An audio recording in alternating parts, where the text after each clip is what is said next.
Munugode MLA Rajagopal Reddy వెల్మకన్నె గ్రామానికి 28 LED లైట్లు మంజూరు చేశారు. గట్టుపల్ల మండల కాంగ్రెస్ పార్టీ ఉపాధ్యక్షులు రావుల రమేష్ ఆధ్వర్యంలో గ్రామంలో LED లైట్లు వేయడం జరిగింది. కార్యక్రమంలో గ్రామ శాఖ అధ్యక్షుడు నూర్ మహమ్మద్, టేకుమట్ల శ్రీరాములు, మాజీ ఎంపీటీసీ చాపల మారయ్య, చలమల యాదగిరెడ్డి, మాజీ ఎంపీటీసీ కంపే దుర్గయ్య, భీమనపల్లి వెంటయ్య, మల్లయ్య, భీమనపల్లి రమేష్, రాజు, వరకుప్పల చిన్నపాపయ్య తదితరులు పాల్గొన్నారు. తెలంగాణ టైగర్ కోమటిరెడ్డి రాజగోపాల్ రెడ్డి గారు అడిగిన వెంటనే 28 లైట్లు వెల్మకన్నె గ్రామానికి వీధి లైట్ల సమస్య ఉందనగానే ఇమ్మీడియట్లీ సమస్య పరిష్కారం దిశగా 28 లైట్లు మంజూరు చేసి ఒక్కటే రోజులో 24 గంటలు గడవక ముందుకే వెల్మకన్నె గ్రామానికి LED లైట్లు పంపించడం జరిగింది.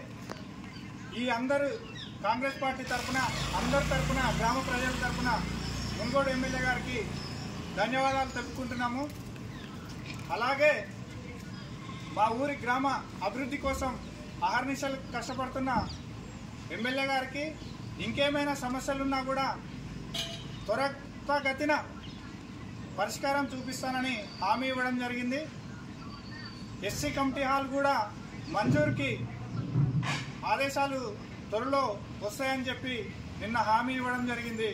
మా అందరి తరఫున వారికి ప్రత్యేకమైన ధన్యవాదాలు.